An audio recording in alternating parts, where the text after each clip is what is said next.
안녕하십니까. 여러분의 저녁 시간에 보탬이 되는 뉴스 플러스입니다. 어제 저녁 7명이 숨지고 12명이 다친 경기 부천 호텔 화재와 관련해 경찰과 국과수 등 5개 기관 합동 감식이 진행됐습니다. 소방당국이 펼쳐놓은 에어매트 위로 뛰어내린 2명이 에어매트가 뒤집히면서 사망해 큰 충격을 줬는데요. 여러 의문점 잠시 뒤 이슈 플러스에서 짚어보겠습니다. 먼저 오늘의 주요 뉴스부터 정리해드립니다.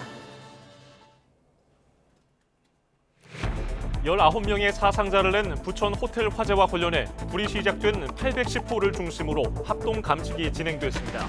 소방당국은 전기적 요인을 유력하게 보고 있습니다. 사망자 중 2명은 바닥에 설치된 에어매트로 뛰어내렸지만 매트가 뒤집히며 목숨을 잃었습니다. 또 해당 호텔 건물에 스프링클러가 설치되지 않은 점을 놓고도 논란이 커지고 있습니다. 한국계 민족학교인 교토국제고가 일본 고시엔에서 사상 첫 우승을 차지했습니다. 동해바다로 시작하는 한국어 교가가 일본 전역에 생중계됐습니다. 술에 취해 전동 스쿠터를 몰 혐의로 받는 방탄소년단 멤버 슈가가 잠시 뒤 경찰에 출석합니다. 경찰은 음주운전 경위 등을 집중 추궁할 방침입니다. 해리스 미 부통령이 민주당 대통령 후보 지명을 공식 수락했습니다. 해리스는 북한 김정은 위원장 같은 독재자의 비위를 맞추지 않겠다며 대북관을 놓고 트럼프와 각을 세웠습니다.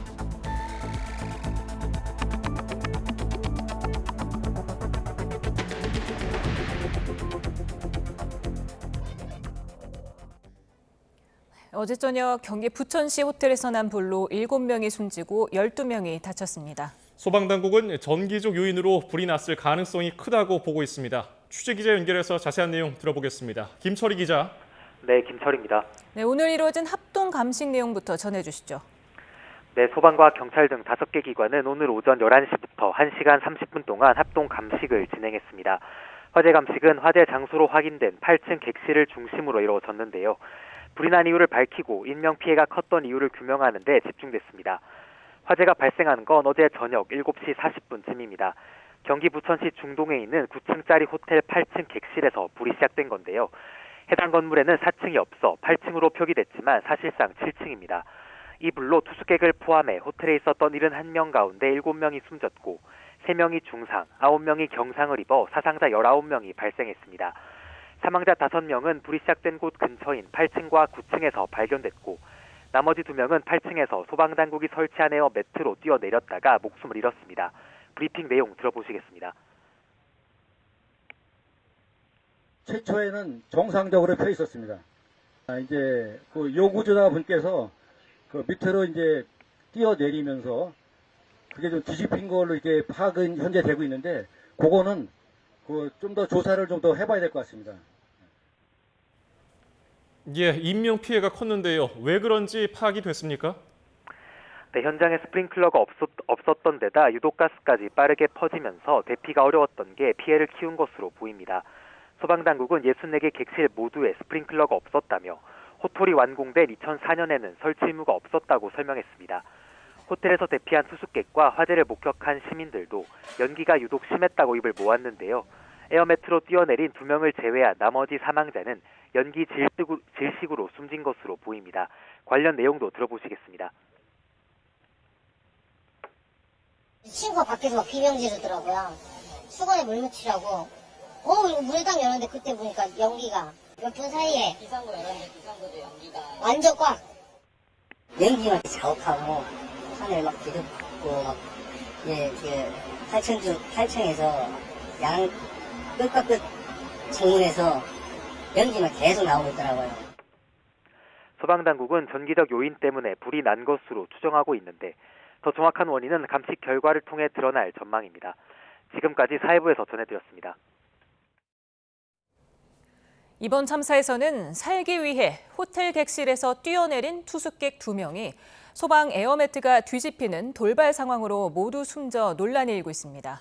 사용 가능 기한을 10년 넘게 초과한 에어매트에 결함이 있었던 건지 현장의 설치가 잘못된 건지 검증이 필요합니다. 권민석 기자입니다. 매캐한 연기가 뿜어져 나오는 객실 창문 밖으로 남녀 투숙객이 몸을 반쯤 내밀고 있습니다.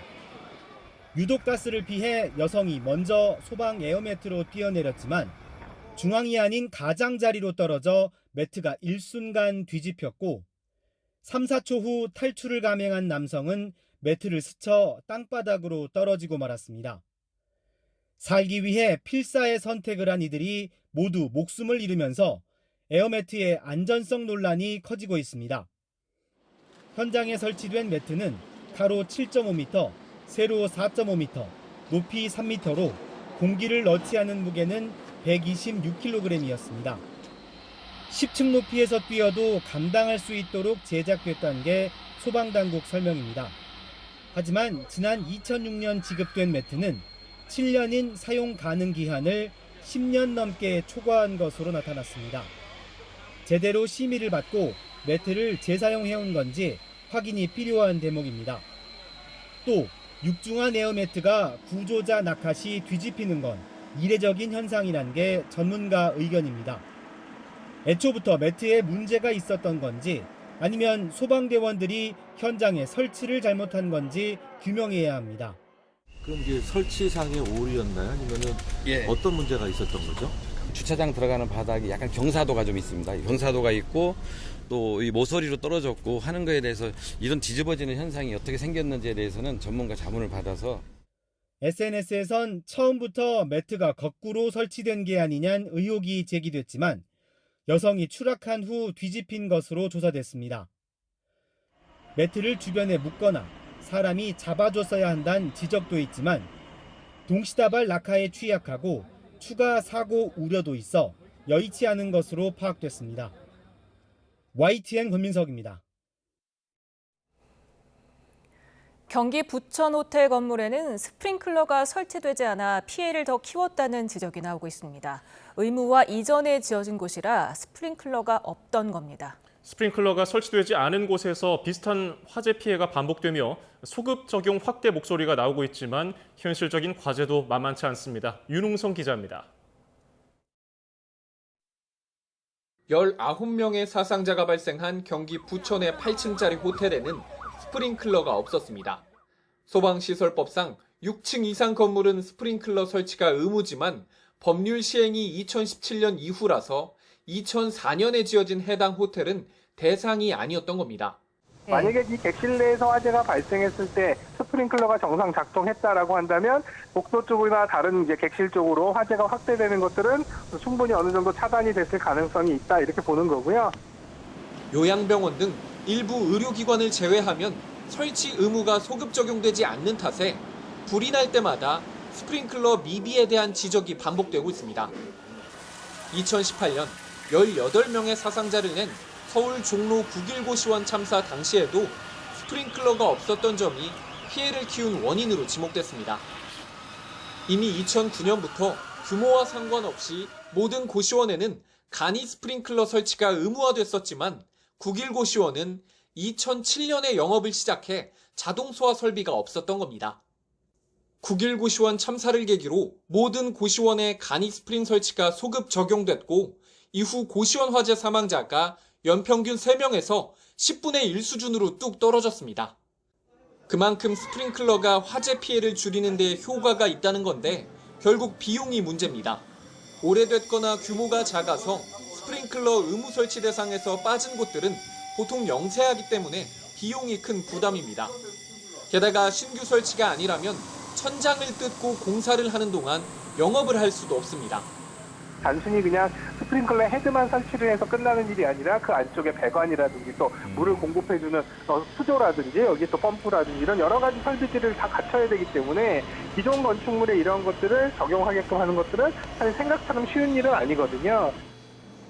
다중이용시설에 대한 스프링클러 소급 적용 등 의무화에 대한 목소리가 커지고 있는 가운데 적극적인 설치 지원 측도 동반돼야 한다는 지적에도 힘이 실리고 있습니다. YTN 윤웅성입니다. 19명의 사상자가 발생한 부천 호텔 화재와 관련해 누가 어떤 법적 책임을 져야 하는지도 관심입니다. 만약 조사를 통해서 호텔 업주의 안전관리 소홀이나 소방당국의 에어매트 운용 미비 등이 밝혀진다면 처벌을 받을 가능성도 있습니다. 김다현 기자입니다.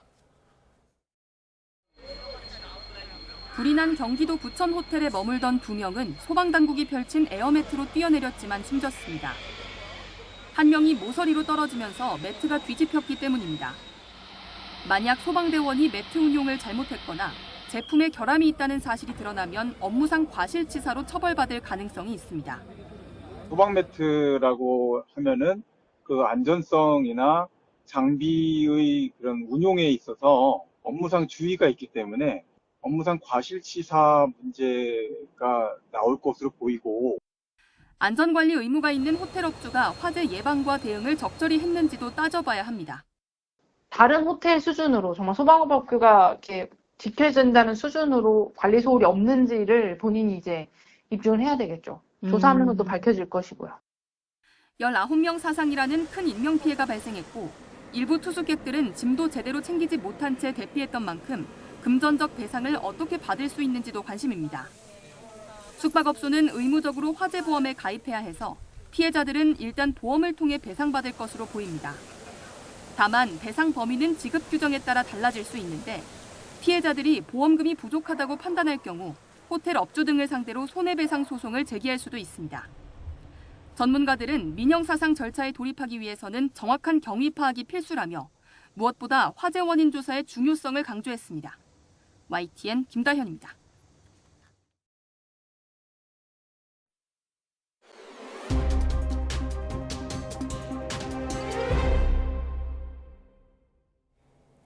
관측 이래 최다 기록을 세운 올여름 열대야는 높은 해수면 온도와 고온다습한 남서풍이 가장 큰 원인으로 분석됐습니다.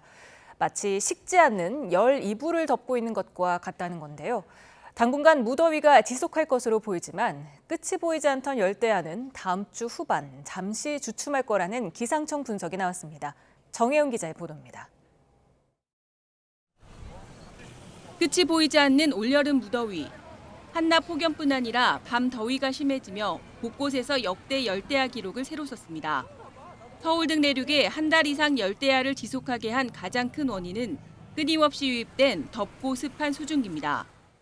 한반도 주변으로 해수면 온도가 높아진 가운데 남서쪽에서 고온의 수증기가 계속 내륙으로 들어온 건데 밤낮 없이 들어오는 습한 공기가 열기를 쌓아 밤 사이에도 기온 하강을 저지한 겁니다.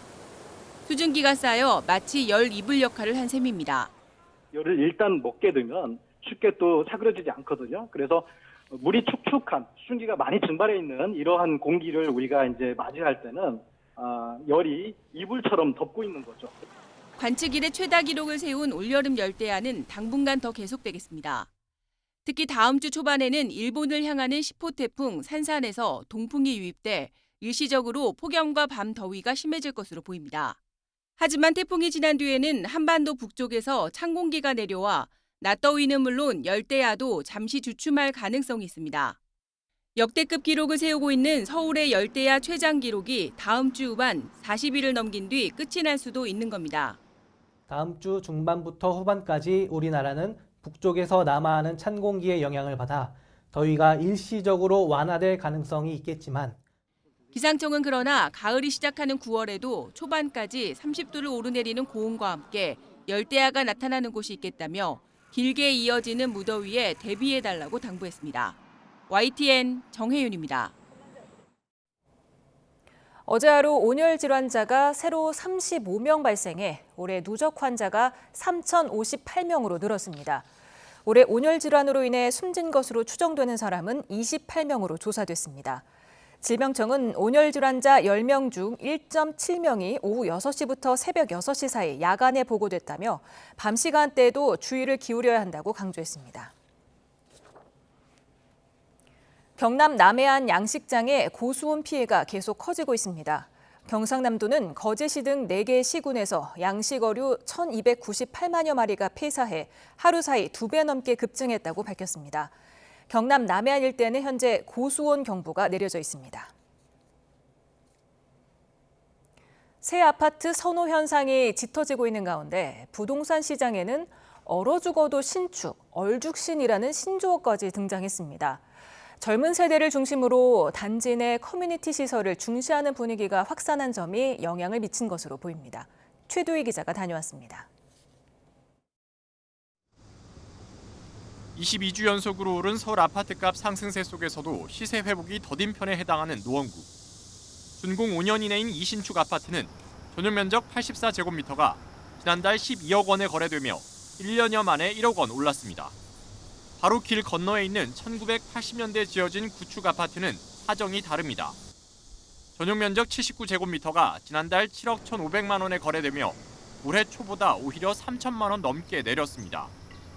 길 하나를 사이에 두고 이렇게 다른 흐름이 나타난 건 신축 아파트의 생활 편의성이 높기 때문입니다. 신혼부부들이 구축을 보다가 신축으로 옮겨오는 이유는 첫 번째가 그 내부 물론 시설이겠지만 빌트인으로 다 돼 있어서 신혼 정만의 비용이 저렴하게 들고, 그 다음에 두 번째로 주차난도 없고.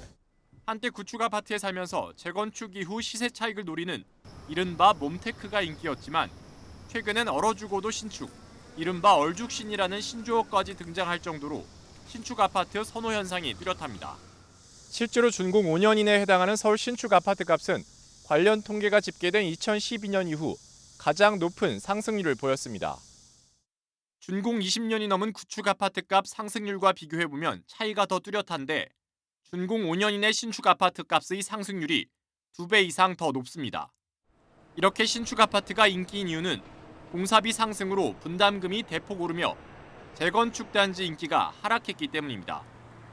이에 더해 젊은 세대 중심으로 다양한 커뮤니티 시설을 갖춘 신축 선호 현상이 두드러지고 있습니다. 주거 트렌드가 변하는 게 공유 면적이나 공유로 많이 발전하고 있으면서 아파트의 그 시설들이 점점 더 고급화되고 기능화되면서 구축보다는 살기 편해지고. 신축 선호 현상이 당분간 이어질 것으로 보이는 가운데 일각에선 최근 정부가 재건축 촉진 카드를 꺼내든 만큼 신축과 구축 간 가격차가 줄어들 거란 관측도 나옵니다. YTN 최두입니다.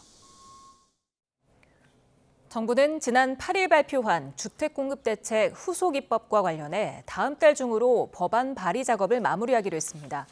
정부는 비아파트 시장의 기반을 정상화하기 위한 법률 개정안과 아파트 정비사업 절차를 줄이기 위한 법률 제정안 등 관련 법률을 다음 달 발의하겠다고 말했습니다. 또 법령 개정이 필요 없는 세부 행정 조치는 이달 중 마무리 짓고 시행에 들어간다고 덧붙였습니다. 여름철 배추 공급량이 줄면서 배추 한 포기 값이 7,000원을 넘었습니다. 한국농수산식품유통공사에 따르면 오늘 배추 한 포기 가격은 7,306원으로 지난달보다 38%, 1년 전보다 27% 올랐습니다. 공사 측은 장마가 끝난 뒤 폭염으로 배추 무름병이 생기면서 출하량이 줄었고 생산 원가가 오르며 재배 면적이 줄어든 영향으로 분석했습니다. 이어 비축 물량을 하루 최대 400톤씩 시장에 출하하고 강원도의 신규 재배 면적을 확보해 배추 6,700톤을 추가 공급할 계획이라고 밝혔습니다. 술에 취해 전동 스쿠터를 몬 혐의가 있는 BTS 멤버 슈가가 오늘 경찰에 출석합니다. 저녁 6시 사회복무요원 근무를 마친 이후에 경찰서의 모습을 드러낼 예정입니다. 현장에 있는 취재기자 연결해 자세히 들어보겠습니다. 정현우 기자. 네, 서울 용산경찰서에 나와 있습니다. 네, 슈가가 곧 용산경찰서에 출석한다고요? 네, 출석이 임박했다는 소식을 들은 현장 취재진들이 이렇게 포토라인을 설치해 두고서 출석을 기다리고 있는 모습인데요. 제 뒤편에 있는 서울 용산경찰서 교통조사계 건물로 음주운전 혐의를 받고 있는 그룹 방탄소년단 BTS 멤버 슈가가 곧 출석하기 때문입니다. 술에 취해서 전동 스쿠터를 몬 지 정확히 17일 만에 처음으로 경찰의 진술조사를 받게 되는 건데요. BTS 멤버 슈가는 오늘 오전에 본인이 근무하고 있는 사회복무요원 근무지에 갔었던 것으로 확인이 됐었습니다. 근무를 마친 뒤에 경찰서에 출석할 예정이라고 밝힌 건데요. BTS 기획사 하이브는 경찰에 슈가가 6시 퇴근을 한 이후에 출석한다고 전했습니다. 경찰은 슈가가 당시 음주운전을 한 정확한 경위를 집중적으로 조사할 것으로 보이는 상황입니다. 슈가는 지난 6일 밤 서울 한나무거리 근처 식당과 작업실에서 술을 마신 뒤 전동 스쿠터를 본 혐의를 받고 있는데요. 슈가는 작업실과 집 사이 500m 정도 거리를 음주운전한 것으로 파악됐습니다. 전동 스쿠터를 타다가 집 앞에서 넘어지면서 현장을 지나던 경찰에 적발됐을 당시 슈가의 혈중 알코올 농도는 0.27%. 하지만 당시 슈가는 맥주 한 잔만 마셨다고 현장에서 진술한 것으로 알려져 논란이 일고 있는 상황입니다. 그런 만큼 경찰도 오늘 정확한 음주량이 어느 정도였던 건지를 집중적으로 캐물을 것으로 보입니다. 또 당시 전동 스쿠터를 운전하던 슈가가 번호판을 부착했던 것인지 혹은 의무보험에 가입하지 않았던 건지 등을 둘러싼 논란 역시 제기되는 상황인 만큼 이 부분에 대한 조사 역시 이뤄질 것으로 보입니다. 지금까지 서울 용산경찰서에서 YTN 정현우입니다. 네, 방금 들은 속보 알려드리겠습니다. 이원석 검찰총장이 명품백 사건을 검찰 수사심의위에 붙인다고 밝혔습니다. 검찰은 오늘 김건희 여사의 청탁금지법 위반 사건을 알선 수재, 변호사법 위반 법리를 포함해서 검찰 수사심의위원회에 회부하고 전원 외부 민간위원으로 구성된 위원회의 심의 절차를 거쳐서 신중하게 처분하도록 했다고 밝혔습니다. 또 검찰총장은 서울중앙지검의 수사 결과를 보고받고 증거 판단과 법리 해석이 충실히 이루어졌다고 평가했지만 사회적 관심이 집중되고 소모적 논란이 지속되는 이 사건에서 수사심의위원회 절차를 거쳐 공정성을 제고하고 더 이상 논란이 남지 않도록 매듭짓는 게 바람직하다고 결정했다고 밝혔는데요. 또 외부 민간 전문가들의 심의를 거쳐서 사건을 최종 처분하도록 한 것이라고 설명했습니다. 자세한 소식은 들어오는 대로 다시 한번 정리해드리겠습니다. 네, 다음 소식입니다. 음주 뺑소니 사건으로 재판에 넘겨진 트로트 가수 김호중 씨가 법원에 불구속 재판을 받게 해달라고 요청했습니다. 김호중 씨는 지난 21일 서울중앙지방법원에 보석을 청구했습니다. 김 씨는 지난 19일 열린 재판에서 공소 사실을 전부 인정한다며 음주 사고 피해자와 합의한 상태라고 밝혔습니다. 지난 6월 말 23명의 사망자가 발생한 화성 아리셀 공장 화재 사고를 수사해온 경찰은 지연된 납품 일정을 맞추기 위해 무리하게 제조 공정을 가동하다 불이 난 것으로 분석했습니다. 경기 남부경찰청은 오늘 화성 아리셀 공장 화재 수사 결과 브리핑에서 비숙련공 대거 투입, 불량률 급증 미조치, 발열 전지 선별 작업 중단 등 업무상 과실이 있었다며 이같이 밝혔습니다. 경찰은 아리셀 관계자 등 18명을 입건하고 안전관리 책임자 등 2명에 대해서는 구속영장을 신청했다고 말했습니다. 교토국제고 고시엔 우승에 윤석열 대통령이 축하 메시지를 보냈습니다. 윤 대통령은 페이스북에 글을 올려 교토국제고의 한국어 교가가 고시엔 결승전 구장에 힘차게 울려 퍼졌다며 이번 우승을 진심으로 축하한다고 밝혔습니다. 이어 열악한 여건에서 이뤄낸 기적 같은 쾌거는 제일동포에게 자긍심과 용기를 안겨줬다며 야구를 통해 한일 양국이 더 가까워지면 좋겠다고 말했습니다. 민주당 이재명 대표의 코로나19 확진으로 여야 대표 회담이 미뤄지면서 양측 간 실무 협상도 다음 주 초에나 재개될 것으로 보입니다. 국민의힘은 회담 생중계를 거듭 주장하고 민주당은 한동훈 대표가 협상 실권이 없는 것 같다며 의구심을 나타내는 등 신경전은 여전합니다. 이준혁 기자입니다.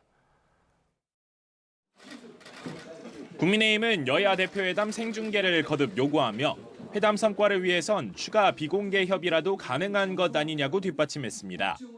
여야 입장차를 분명히 보여드려 국민이 판단하고 평가할 수 있도록 해야 한다는 겁니다. 국민의 삶을 챙기는 데서 중요한 문제들이 있는데 여야가 어떤 입장인지도 모르고 끝나고 나면 아마 각자 여야는 저쪽 책임이다 이쪽 책임이다 떠넘기기만 할 건데.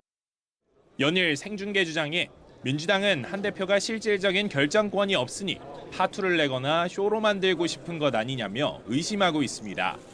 특히 한 대표가 최상병 특검법에 입장 정리를 하지 못하는 점을 꼬집어 실권 없는 아바타가 아니냐며 압박 강도를 높였습니다.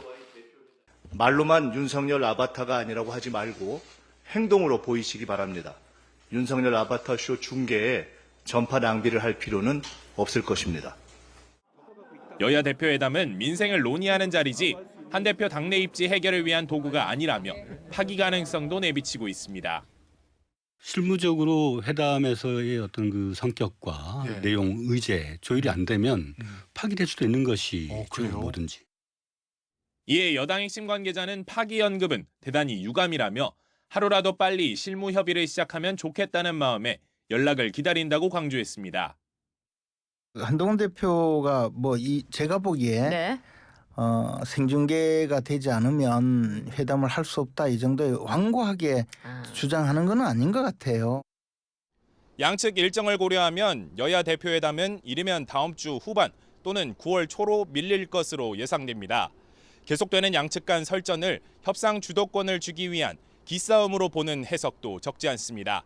YTN 이준엽입니다.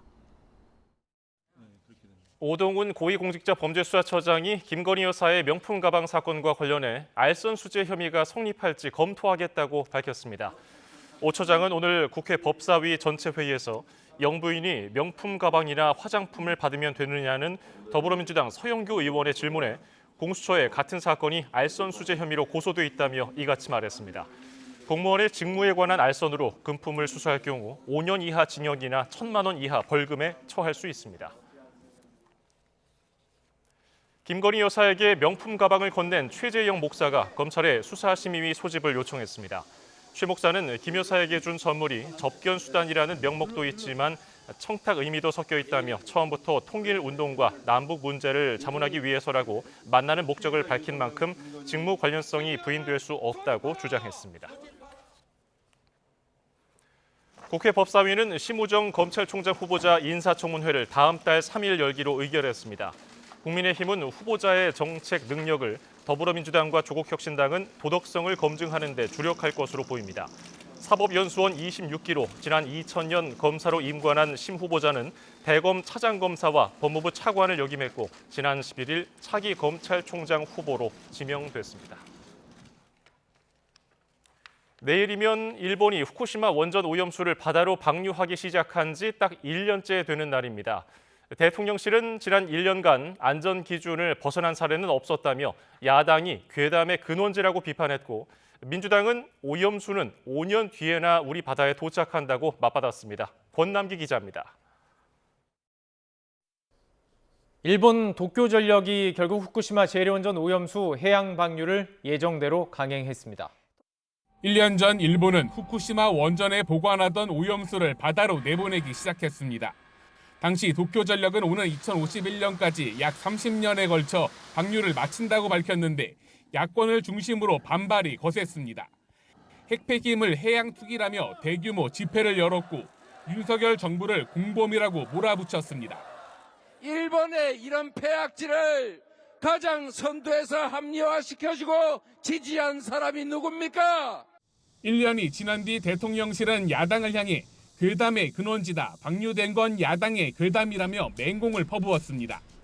해양 방사능 조사 지점을 늘리고 수입 수산물 생산지 증명서를 확인하며 바닷물 시료 4만 9천여 건을 검사했지만 문제는 없었다는 겁니다. 이 과정에서 혈세 1조 6천억 원이 투입됐다며 야당은 거짓 선동에 대한 대국민 사과를 해야 한다고 비판했습니다. 괴담의 피해는 어민, 수산업 종사자 그리고 국민들에게 고스란히 돌아갔습니다. 지금이라도 국민 앞에 사과하길 바랍니다. 여당도 지금이야 괴담 정치의 실체가 드러났다며 아니면 말고식의 선동을 그만두라고 날을 세웠습니다. 괴담과 거짓 날조로 선동과 반목을 이어가는 정치 행태를 이제 그만 접어야 할. 반면 야당은 일본 오염수가 한국 바다에 도착하는 건 빨라도 4년에서 5년 뒤 일이라며 윤석열 정부는 일본 정부의 방사능 자료 제공 중단에도 아예 손을 놓고 있었다고 반박했습니다. 대통령실은 대체 무엇을 근거로 일본이 방류한 후쿠시마 핵 오염수가 안전하다고 주장합니까?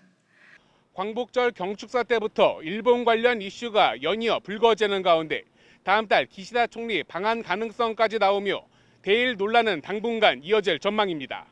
YTN 권남기입니다. 해리스 미국 부통령이 국민 모두를 위한 대통령이 되겠다며 대선 후보직을 공식 수락했습니다. 트럼프와 달리 북한 김정은 비위를 맞추는 일은 없을 거라며 세계 독재자들에게 경고를 보냈습니다. 시카고에서 권준기 특파원입니다. I accept your nomination to be president. President of the United States of America. 조 바이든 대통령이 후보직을 사퇴한 지 32일 만에 민주당의 공식 대선 후보가 된 카멀라 해리스 부통령. 수락연설에서 모든 국민을 위한 대통령이 되겠다고 다짐했습니다. 트럼프는 억만장자 친구들 배를 불리는 데만 관심이 있다며 백악관으로 돌아가면 치명적인 결과를 초래할 거라고 비판했습니다. Just imagine Donald Trump with no guardrails, but to serve the only client he has ever had, himself. 북한 김정은에게는 트럼프와 상반된 메시지를 보냈습니다. 트럼프는 공화당 전당대회에서 김정은이 자신을 그리워할 거라고 말했지만 해리스는 김정은의 비위를 맞추는 일은 없을 거라고 경고했습니다. I will not cozy up to tyrants and dictators like Kim Jong-un who are rooting for Trump. 해리스는 최초의 흑인 여성 대통령 후보라는 점은 아예 언급하지 않고 홀어머니 밑에서 자란 중산층 출신이라는 점을 강조했습니다. 마침 결혼기념일을 맞은 해리스는 연설을 마친 뒤 남편과 무대에서 입을 맞췄습니다. 앞서 애리조나, 미시간, 노스캐롤라이나 등 경합주 주지사들은 잇따라 해리스를 지원 사격했습니다. Why wouldn't we choose the leader who's tough, tested, and a total badass? 애리조나 국경 지역을 찾은 트럼프는 해리스의 국경 정책 실패를 집요하게 물고 늘어졌습니다. 재집권하면 국경 장벽을 완성해 불법 이민자 유입을 틀어막겠다고 약속했습니다. She will never build the wall. She doesn't want to build the wall. She's only saying if she changes her mind, it's only because she wants to get elected. Because who wouldn't want to have a strong border? You need strong borders and strong elections, and we have neither. 이틀째 애리조나 유세에는 특별 손님이 있을 거라며 제3후보인 케네디 주니어의 합류를 예고했습니다. 이제 민주당과 공화당 모두 본격적인 대선 체제로 돌입한 가운데 다음 달 10일 해리스와 트럼프가 처음 격돌할 TV 토론이 승부의 1차 분수령이 될 전망입니다. 시카고에서 YTN 권중입니다.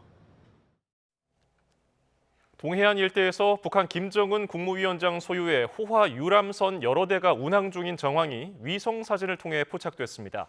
최근 수해 지역을 방문하며 애민 이미지 부각에 나선 것과는 다른 모습인데 김 위원장이나 그 일가가 휴가를 즐겼을 가능성이 거론됩니다. 김대겸 기자입니다. 민간 위성 서비스 플래닛랩스가 촬영하고 미국 자유아시아 방송 RFA가 공개한 북한 강원도 원산시 갈마반도 모습입니다. 자유아시아 방송은 지난 18일 촬영된 위성 사진에서 김정은 위원장 소유의 호화 유람선이 북한 원산 앞바다를 오가는 장면이 담겼다고 전했습니다. 길이만 무려 80m로 안에는 워터슬라이드와 수영장 시설까지 갖춰진 것으로 알려졌습니다. 같은 날 갈마반도에서 북쪽으로 2.3km 떨어진 대도와 신도에서도 인근을 운항 중인 50여 미터 길이의 호화 유람선 2척이 추가로 포착됐습니다.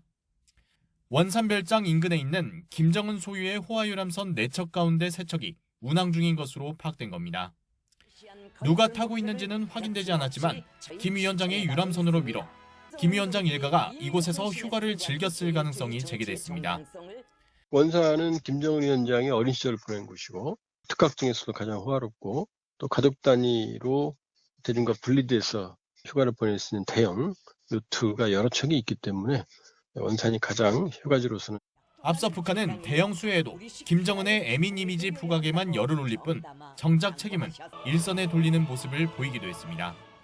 또 경제난의 수해 피해까지 겹친 올해 상반기에만 화장품과 시계, 주류 등 사치품을 수입하는 데 500억 원이 넘는 돈이 쓰였다는 분석도 나왔습니다. 특히 중국 세관의 올해 상반기 통계 자료를 분석한 결과 김정은의 선물 통치에 사용되는 시계의 경우 143억 원어치가 수입된 것으로 나타났습니다. YTN 김대겸입니다.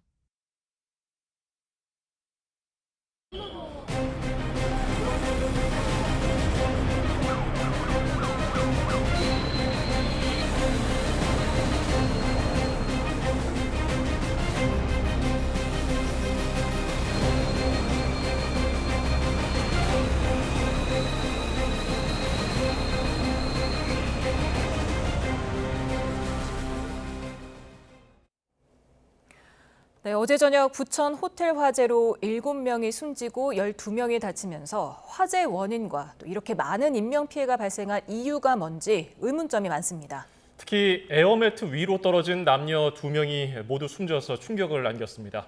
백승주 열린사이버대 소방방재학과 교수와 함께 차근차근 짚어보겠습니다. 어서 오십시오. 네, 지금 모두가 잠든 심야 시간대도 아니었고요. 네. 한 7시 반쯤이었으니까요. 많이들 깨 있을 시간이었고 게다가 도심 한복판이었습니다. 그런데다가 또 조기에 화재 경보도 울린 것으로 알려져 있는데 어떻게 하다가 이렇게 많은 인명피해가 발생하게 된 겁니까? 네, 일단은 그 해당 위치가 아주 심야 시간대는 아니지만 그 부천 시청역에서 한 3블록 정도 뒤에 번화가였고, 그리고 호텔 규모로 봐서는 큰 규모는 아니지만 상부층에서 한 층에 9개 객실이 있는 호텔에서 투숙객들이 많이 찬 상태에서 이렇게 발생을 했는데, 호텔에서는 이게 아무래도 투숙되는 시간대가 투숙객은 가장 많고 불특정 다수라고 하죠. 내부 공간을 잘 이해 못 하시는 분들이 많고 또 관리 인원은 최소인 시간대가 되니까 이런 그 피해가 초동 대응도 미흡한 부분이 좀 보이는 것 같고, 이렇게 안타까운 참사로 이어진 것 같습니다. 예. 불이 시작된 곳으로 알려진 호실이 810호입니다. 네. 거기서 투숙객이 있었는데 타는 듯한 냄새가 난다면서 객실을 바꿔달라고 요청했고 네. 바꿔줬어요. 거기서부터 어떤 화재 조짐이 보였다고 봐야 될까요? 네, 일단 타는 듯한 냄새면 화재 징후라고 할 수 있습니다. 그러니까 연기가 보이지 않고 타는 냄새면 우리가 맡아서 별도로 특수히 감지하는 시스템도 있지만 일반 건물의 감지기는 감지할 수 없죠. 그럼 이걸 화재 징후 단계에서 방만 바꿔주는 조치 이후에 즉시 이것을 해결하고 찾는 조치, 신고라도 했으면 더 빨리 당길 수가 있었는데요. 이건 마치 배에서 객실에서 물이 새는 객실을 바꿔달라고 했을 때 객실만 바꿔주고 다른 조치를 안 하게 되면 더 큰 위험으로 이어지게 되는 걸 지금 보여주잖아요. 그래서 그런 부분도 뭐 구체적으로 더 밝혀야 되겠지만 좀 안타까운 추측되는 부분이기도 합니다. 지금 불이 난 객실이 그러니까 어쨌든 바꿔달라고 하고 나선 비어 있었던 상황인데요. 네. 이렇게 빈 방에서 지금 전기적 요인으로 추정이 되는데 그런 일이 일어날 가능성은 뭐가 있을까요? 어떤 것들이? 일단은 그 전기적인 요인으로 추정할 수 있는 확률이 높은 것은 에어컨이라는 얘기도 있고 뭐 밝혀봐야 되는 부분이지만 타는 냄새라는 게 전기를 감싸는 절연제에서 이게 고온이 되니까 녹는 냄새가 나는 건데요. 그렇게 되면 이 과열 상태가 해결되지 않으면 온도는 점점 올라가게 되고 이 절연제가 훌륭한 가연물이 되고요. 화재를 위해서는 그 주변에 이렇게 불이 번지는 상황이 되게 되는 거죠. 그러니까 그 상황에서 누가 감시를 하거나 조치를 안 하고 더군다나 스프링클러도 없는 건물이었기 때문에 소화기로 조치 정도는 안 하면 아무 조치가 없이 계속 타는 것들이 되잖아요. 그리고 호텔 객실은 아시다시피 우리가 침실 매트리스, 거실에 TV, 전자제품, 주방에 뭐 가열 제품 이런 것들이 다 몰려 있는 부분이라서 이런 부분들이 모든 탈 수 있고 위험한 것들이 좁은 공간에 몰려 있어서 위험은 더 빠르게 퍼졌을 것으로 보입니다. 예. 인명 피해로 지금 꼽히는 것 중에 하나가 연기입니다. 네, 순식간에 연기가 퍼져가지고 대피가 쉽지 않았던 것으로 알려져 있는데 이 당시의 상황이 어땠는지 저희가 목격자 목소리가 있거든요. 저희가 준비가 되면은 목격자 얘기를 들어보고 저희가 이야기 시작해 보겠습니다. 완전 시커먼 연기가 완전 물밑에서 올라와서 엘리베이터를 바로 타고 내려왔어요. 친구가 밖에서 막 비명 지르더라고요. 수건에 물 묻히라고. 물당 여는데 그때 보니까 연기가 몇 분 사이에 완전 꽉. 만약에 엘리베이터 안 됐으면 못 갔어요. 일단 그 비용으로 못 내려왔겠죠. 지금 소방당국은 불이 난 객실 문을 좀 닫고 나왔으면 이렇게까지 급격하게 연기나 화재가 퍼지지 않았을 텐데 문을 열고 나와서 조금 더 급하게 번졌다 이런 얘기를 하는데 어떻게 보셨습니까? 그 부분도 CCTV로 확인이 되었고요. 그러니까 원인이 충분히 될 수 있고요. 근데 이제 그런 부분도 있고 또 지금 그 제보 영상도 있지만 비상 계단이 연기로 오염이 됐거든요. 호텔 객실을 방문을 연다고 해서 바로 계단문이 아니잖아요. 복도로 이어지게 됩니다. 그래서 복도가 1차 안전구역, 그다음에 계단으로 들어가게 되는데 계단으로 연기가 유입된 역시 또 문이 열려 있는 상황이 되겠죠. 그래서 피난하는 분이 아까 그 문이 열린 상황은 피난 상황은 아니고 탄 냄새 때문에 바꾸는 상황에서 열어두었던 것인데 실제 일반 계단이라고 하더라도 피난하는 사람이 내가 피난을 하고 문을 의무적으로 닫아두고 해야 된다는 매뉴얼을 할 수는 없거든요. 그렇기 때문에 자동 폐쇄 장치를 둡니다. 그래서 방화문도 그런 장치들을 잘 갖추고 관리했는지도 살펴볼 필요가 또 있겠습니다. 예. 소방대원 얘기에 따르면은 건물 내부에서 발견된 투숙객이 그 화장실에 있다가 구조된 경우가 네. 있다고 들었거든요. 네. 이런 경우에서는 화장실이 어떻게 좀 생명을 보호할 수 있는 그런 곳이 된 건가요? 해당 사례에서 우리가 이제 방학동 아파트 화재 이후에 소방청에서 아파트의 대응 매뉴얼을 제시할 때도 예전처럼 무조건 1층으로 대피를 해라 이런 교육 방법에서 화재 사료를 분석해보고 통계를 내보니까 대피를 하다가 이제 안타까운 사고를 당한 사례가 또 많았던 거죠. 예. 그렇기 때문에 불이 밖에서 났을 때, 안에서 났을 때, 그리고 이게 피난이 가능할 때, 불가능할 때 네 가지를 기준으로 제시를 합니다. 이게 복잡하긴 하지만 우리가 그만큼 과거보다 복잡하고 대형화된 공간에 살게 됨으로써 여러 시나리오를 가질 수 있는 거죠. 그렇기 때문에 욕실에 피난하신 것도 충분히 성공한 사례가 되지만 모든 사례에서 이게 우수한 사례라고 볼 수는 없어요. 예. 상황을 보고 그에 따른 판단을 하도록 우리 각자가 사실은 훈련과 머릿속에 멘탈 트레이닝, 사고 훈련이 필요합니다. 네, 지금 조금 전에 호텔 투숙객 인터뷰를 들어봤는데 엘리베이터를 안 탔으면은 대피를 못했을 것이다. 그 비상 계단 있는 곳에 연기가 너무 자국하게 꼈다. 네. 사실은 불이 났을 때는 매뉴얼대로라면 엘리베이터를 안 타는 게 맞는 건데 또 이럴 때는 또 어떻게 해야 합니까? 맞습니다. 먼저 단언적으로 말씀드릴 부분은 화재 시에는 일반 엘리베이터를 타시면 안 됩니다. 자, 그런데 이제 현재 사례에서도 계단이 오염이 된 상태이기 때문에 엘리베이터가 초기에 작동을 했을 것이고 타면 안 된다고 말씀드리는 이유는 일반용 엘리베이터는 화재 시에 화열에 견딜 수 있도록 설계되지가 않았습니다. 그렇기 때문에 언제인지 보증할 수도 없죠. 제천 스포츠센터 화재에서도 초기에 엘리베이터를 피해서 생명을 구하신 사례도 있습니다. 그렇긴 하지만 밀양병원 화재에서는 역시 엘리베이터에 갇혀서 돌아가셨고요. 보장을 하지 않기 때문에 엘리베이터의 사망 사례가 많기 때문에 그쪽으로 피난하시고 매뉴얼을 드릴 수는 없어요.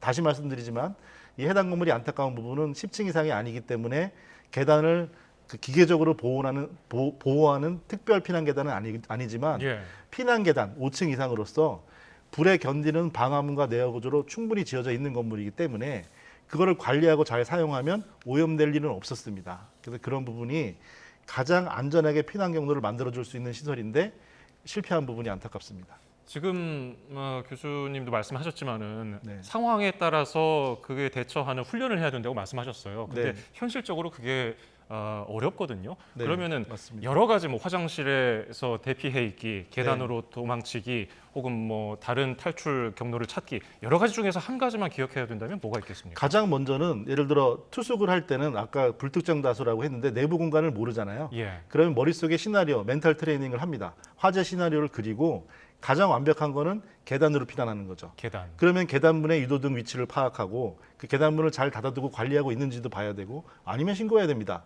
그리고 그 상태를 관리를 하고 그 다음 단계는 외부로 창문으로 구조를 요청하는 것인데 예. 보통 10층 이상 건축물 같은 경우는 계단을 이중으로 보호하지 창문을 통해서 뛰어내리거나 완강기 자체도 법적으로 10층까지만 대상입니다. 예. 그 이상은 소방대가 들어가거나 내부의 특별 피난 계단으로 피난하는 거죠.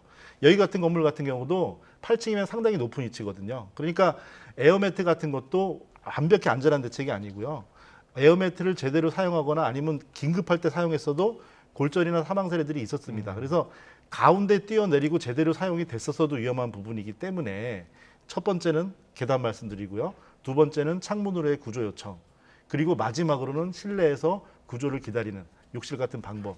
이렇게 순서를 정할 필요가 있겠습니다. 방금 완강기 말씀을 하셨습니다. 10층 네. 이하 건물에는 의무적으로 설치하도록 되어 있고 이 네. 호텔에도 완강기가 있었던 것으로 알려졌는데 네.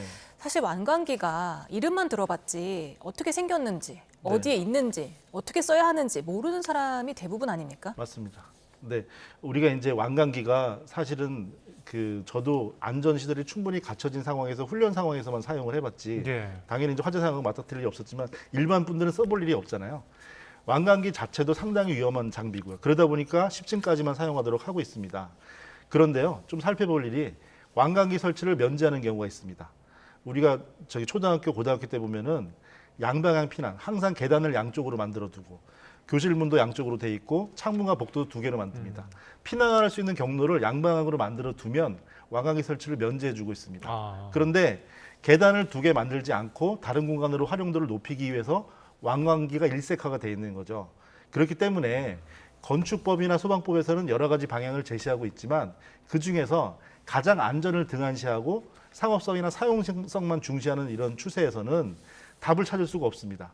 그래서 제도적인 강화보다는 안전 쪽으로 투자하고 안전을 약간의 불편을 감수하는 쪽으로 우리가 자세를 바꿀 필요가 있겠죠. 예. 그리고 지금 호텔 건물에 64개 객실이 있었는데 스프링클러가 전무한 것으로 알려져 있어요. 네. 이게 지금 신축 건물에는 의무화가 돼 있는데 아무리 숙박업소라고 해도 옛날 건물은 스프링클러 설치 의무가 없나 보군요. 네. 이 소방시설이 매우 안타까운 부분이 그건데요. 스프링클러 설치 대상이 16층, 11층, 6층 이렇게 계속 강화가 돼 왔습니다. 예. 시설로서는 강화하지만 화재 안전은 높아진 거죠. 법이 개정이 되면 소급하지는 않기 때문에 이 해당 건물은 2003년도에 허가, 2004년도에 완공이기 때문에 허가 시점으로 법을 적용합니다. 그때 당시에는 11층 이상의 대상이었고 그리고 면적에 대한 강화 조항도 없었습니다. 지금 현재는 6층 이상이니까 설치를 해야지 허가가 날 수 있고 그리고 숙박시설이기 때문에 6층이 안 되더라도 600제곱미터의 강화 조항이 또 생겼습니다. 예. 그러니까 이중의 강화 조항 때문에 반드시 해야 되지만 그때는 대상이 아니었기 때문에. 그래서 지금 소방시설을 1년에 2번씩 점검을 하는데요.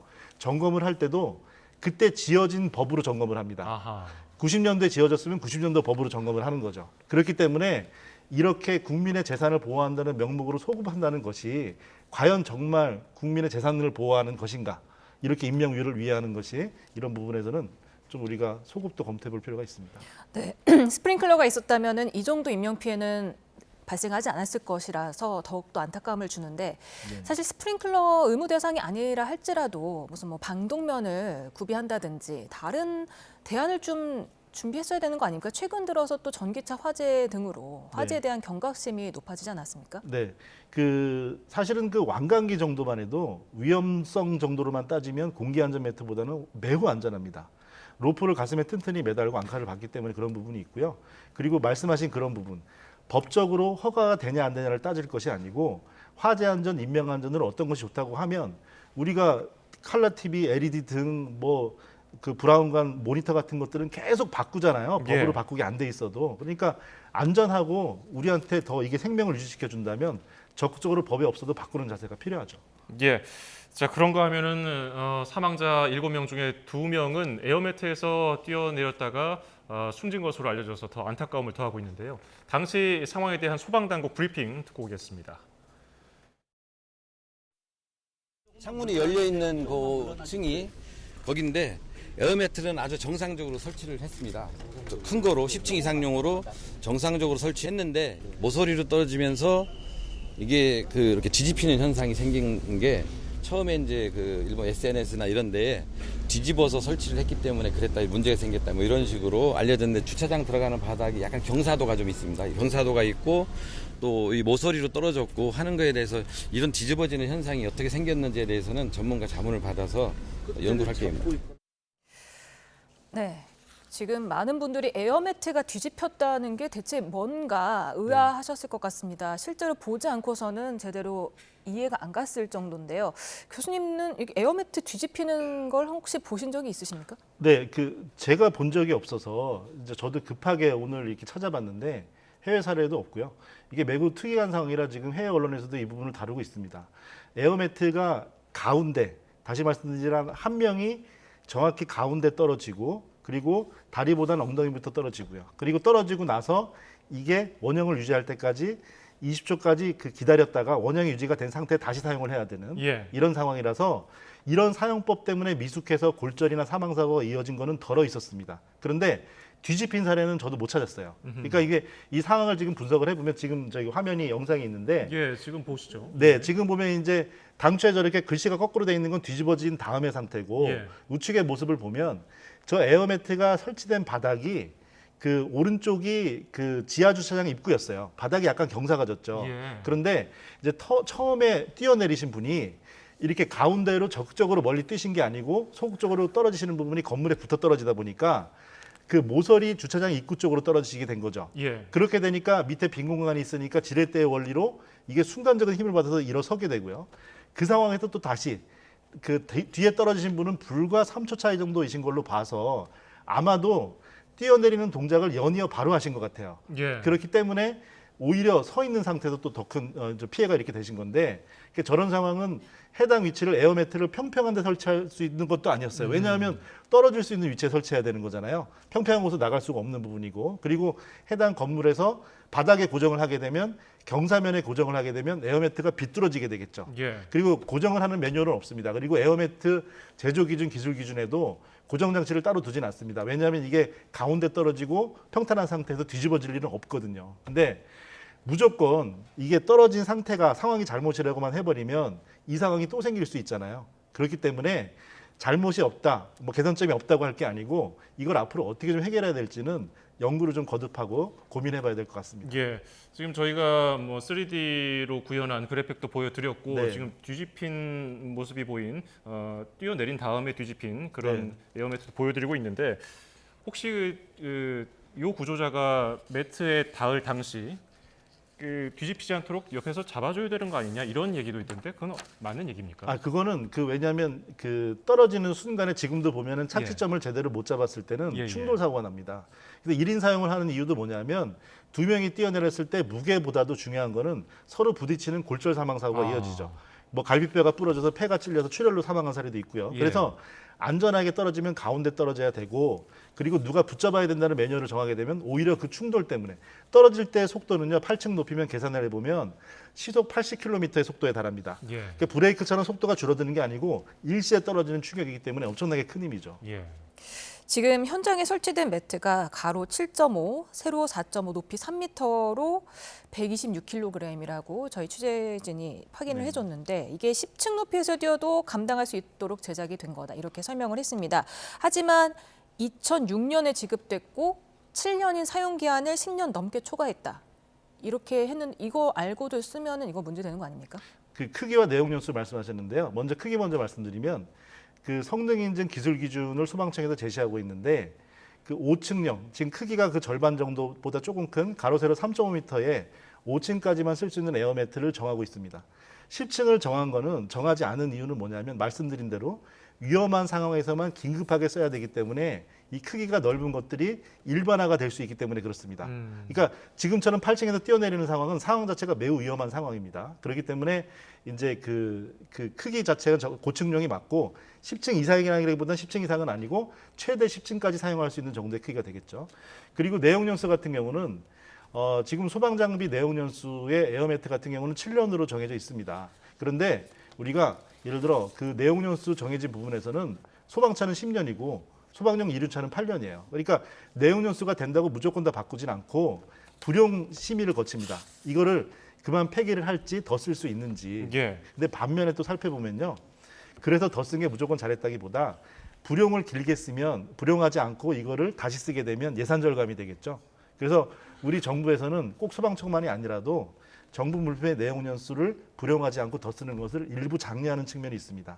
그러니까 전체 정부 용품들을 살펴보면 평균적으로 내용 연수에 4년 이상을 초과해서 쓰고 있어요. 근데 그런 부분이 있는데 이런 에어매트 같은 경우도 많이 이렇게 기간이 지났다면 쓰기에 잘 쓴 게 아니고 제대로 점검을 해왔는지는 한번 다시 확인할 필요도 있는 거죠. 그런데 이 화재 현장에 사다리차가 들어왔는데 가동을 못했다는 얘기가 있더라고요. 사다리차를 활용했으면 좀 더 낫지 않았을까요? 그런 부분이 있습니다. 근데 이게 작전 활용에서는 이게 결과적으로 어떻게 조사가 될지 모르겠는데 해당 도로가 보면은 말씀드린 그 부천시청역에서 가까운 번화가였고 인구가 밀집되다 보니까 폭이 약 6m 정도 도로가 되는데 또 특이하게도 이제 그런 경우가 많죠. 도심지는 양쪽으로 주차선이 그어져 있었어요. 그러니까 중앙선이 없이 양쪽으로 주차들이 꽉 차 있고 차들이 양쪽으로 교행하는 그런 좁은 도로가 있지 않습니까? 해당 위치가 그런 부분이라서 지금도 화면에 보시면 저 도로가 이제 주차를 피하고 정리하고 사다리차가 들어가는 과정에서 저 큰 도로에서 면에서 소화 활동을 하다 보니까 소방차의 소화 활동도 필요했고 사다리차의 소화 활동도 필요했고 여러 가지 소방대 진압 작전도 필요했을 겁니다. 이제 그런 과정에서 이렇게 순위를 정하고 절차를 정하게 되는데 공간적인 제약 이런 부분이 좀 이렇게 제대로 활용하지 못한 부분에서 가장 큰 문제가 아니었나 좀 예상합니다. 공간적인 제약이 없었다면 사다리차 보통 올리는데 얼마나 걸립니까? 에어매트보다 훨씬 오래 걸리나요? 펴는 것보다? 보통 그 현장 상황을 일시에 파악할 수 없고 사다리차 같은 경우는 차를 대는 공간이 필요하기 때문에 가로수나 여러 제약도 있을 수 있죠. 그래서 소방대가 선착대는 에어매트 사용을 사실 우선적으로 사용합니다. 그렇게 되는데 말씀하신 대로 기계적으로 제대로 그 작동하고 빠르게 신속하게 그 하는 데는 또 사다리차가 효과가 크겠죠. 장단점이 있습니다. 네. 아까 발표한 걸 들어보면 에어매트의 그 여성분은 본인 의지로 뛰어내렸다기보다는 남성이 밀어서 떨어진 것처럼 보이는데 혹시 그랬기 때문에 조금 더 건물과 가까운 모서리에 떨어진 게 아닌가 싶기도 하거든요. 만에 하나 그 남성분이 밀고 자신이 뛰어내리는 선택이 아니라 본인이 손을 붙잡고 같이 자발적으로 뛰어내렸다면 조금 더 정 가운데 착지하지 않았을까요? 그 또한도 그 문제 이후의 부분이지만 또 위험할 부분일 수도 있습니다. 왜냐하면 기본 사용이 이제 1인 사용이기 때문에. 그런데 제가 말씀드리는 매뉴얼을 우리 시청자 시민분들께서 훈련을 해보신 적이 없겠죠. 예. 머릿속으로 그려진 상황도 아니고. 그래서 뛰어내리는 상황은 정말 내 뒤까지 연령기가 와 있는 상태이기 때문에 매우 급박하기 때문에 지금 저 앵커께서 말씀하신 제가 답변 드리는 것도 잘잘못에 대한 때문에가 아니고 이럴 때 어떻게 제대로 해결해야 다음에 그렇죠. 이런 문제를 해결할 수 있는지에 대한 고민이잖아요. 예. 그렇기 때문에 사실은 에어매트를 쓸 때는 명확합니다. 용감하게 가운데로 뛰어내려야 됩니다. 한 명씩. 그리고 소방대가 펼쳐질 때 수신호로 그리고 펼쳐진 걸 확인하는 절차도 필요하겠죠. 근데 지금 보면은 그걸 할 여를도 없이 거의 펼쳐지는 와중에 뛰어내리셨단 말이에요. 그래서 그런 부분에서는 훈련과 교육이 부족했지만 잘못은 아니다.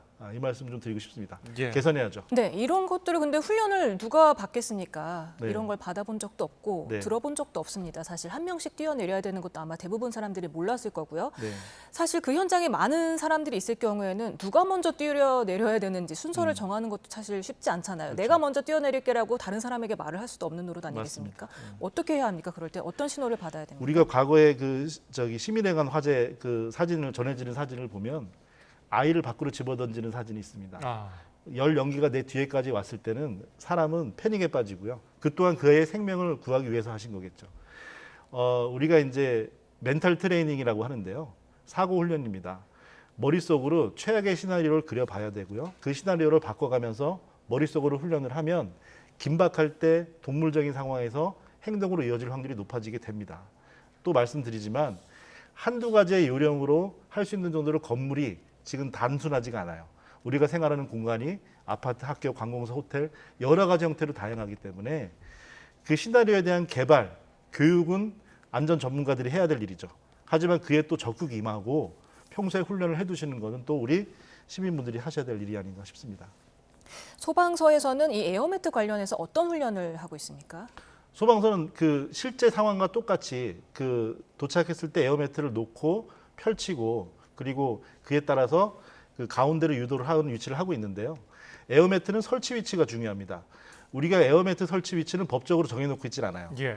그래서 이게 30층 이상의 건축물이나 20만 제곱미터의 대형 건축물만 성능 설계를 할 때 허가 단계에서 에어매트 위치를 검토하는데요.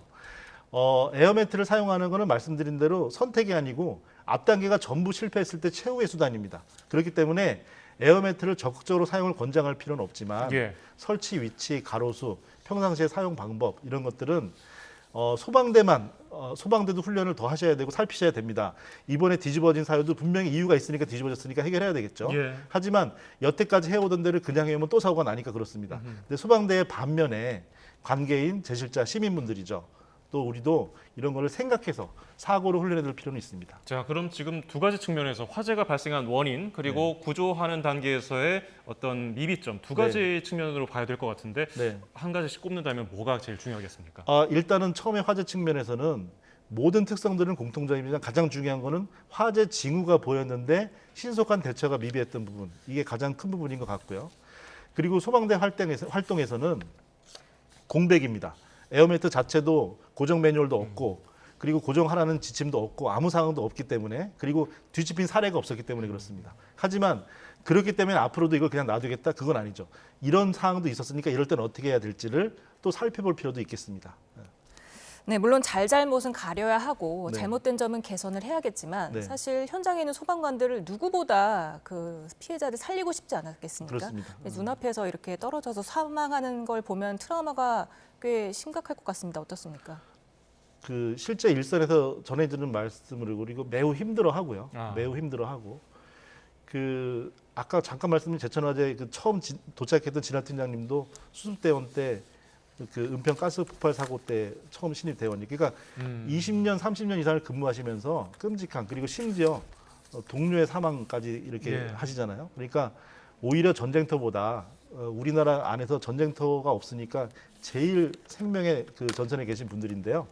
자, 그렇지만 개선해야 될 부분은 우리가 찾아서 개선을 하고요. 그리고 존경하는 소방대원분들을 무조건 어떤 불이 난 사람, 불이 끈 사람, 불을 끄는 사람 구분할 수가 있잖아요. 그러니까 무조건 보호하고 덮을 필요는 없겠지만 지적을 하고 이렇게 비난하는 부분은 자제해야 되겠습니다. 알겠습니다. 부천 호텔 화재 관련해서 도움 말씀에 백승주 열린사이버대 소방방재학과 교수였습니다. 말씀 고맙습니다. 감사합니다. 감사합니다. 올여름 더위의 기세가 심상치 않더니 연일 더위 기록을 새로 쓰고 있습니다. 올해 서울의 열대야는 관측 이래 가장 많이 또 가장 오랫동안 이어지고 있고요. 폭염 일수도 나날이 늘어만 가고 있습니다. 주말인 내일도 밤낮 없는 무더위가 이어질 것으로 보이니까요. 더위에 지치지 않도록 건강관리 잘해주셔야겠습니다. 주말 나들이 계획 세우셨다면 우산도 하나 챙기셔야겠습니다. 곳곳에 요란한 소나기가 지나겠는데요. 비의 양은 5에서 많게는 60mm로 지역 간 강수 편차도 꽤 크겠습니다. 밤사이 도심과 해안 지역을 중심으로 열대야가 이어지겠습니다. 내일 서울 아침 기온은 25도, 대전도 25도, 부산은 27도로 출발하겠고요. 전국 대부분 지역에 폭염특보가 내려진 가운데 내일 서울 낮 기온은 33도, 대구는 35도, 강릉은 33도를 보이겠습니다. 휴일에는 남부와 제주도에 비가 내릴 전망입니다. 지금까지 날씨 정보였습니다.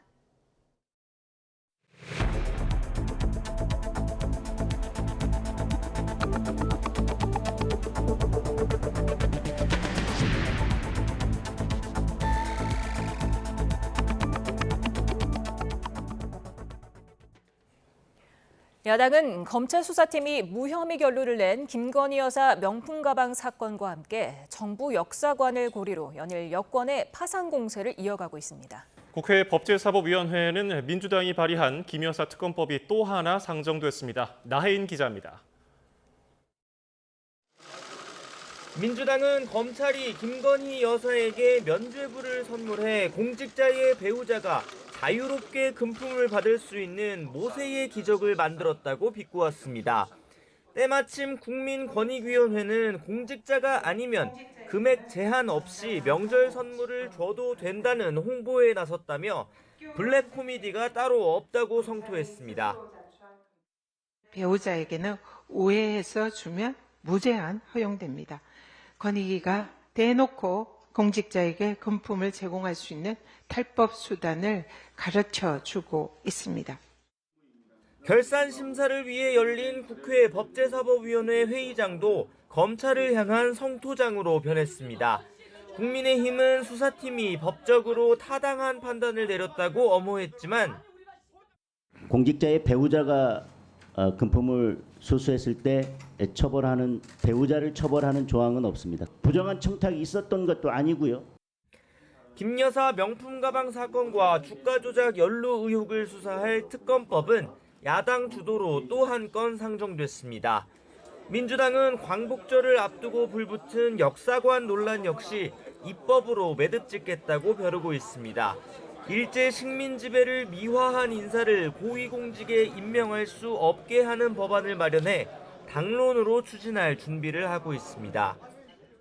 후손들에게 당당한 대한민국과 미래를 물려주는 길은 헌법 부정 행위자들의 공직 진출을 원천 봉쇄함으로써 여권은 표현의 자유를 침해하는 과잉 입법이라며 또 다른 정쟁을 낳을 거라고 비판했지만 민주당은 법리 검토를 충분히 거치면 윤석열 대통령이 쉽게 거부권을 행사하기 어려운 법안이 될 거라고 보고 있습니다.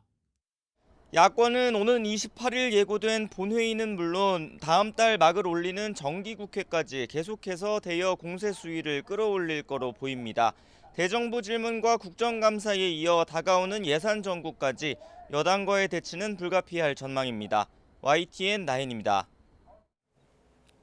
서울중앙지방검찰청 수사팀이 김건희 여사 명품 가방 수수 사건에 대해 무혐의 처분을 내린 가운데 이원석 검찰총장이 검찰 수사심의위원회를 소집하기로 했습니다. 대검찰청은 검찰총장이 김 여사의 청탁금지법 위반 사건을 알선수재, 변호사법 위반 법리를 포함해서 검찰 수사심의위원회에 붙이기로 했다고 밝혔습니다. 대검은 이 총장이 서울중앙지검 수사가 증거 판단과 법리 해석이 충실히 이루어졌다고 판단했지만 사회적인 관심이 집중되고 소모적 논란이 이어지는 만큼 수사심의위원회 절차를 거쳐서 공정성을 제고하는 것이 바람직하다고 결정했다고 설명했습니다. 이와 관련해서 서울중앙지검은 검찰총장의 수사심의위원회 소집 결정에 따른 절차에 충실히 임할 예정이라고 밝혔습니다. 취임 한 달을 맞은 국민의힘 한동훈 대표는 민생을 여야 정치의 전장으로 만들기 위해 최대한 정치 공방을 자제했다는 소회를 밝혔습니다. 당내 장악력이 부족하다는 지적에 자신은 이견을 존중한다고 답변했는데 리더십 강화와 함께 효율적인 거야 대응 전략이 과제로 떠올랐습니다. 김다연 기자입니다.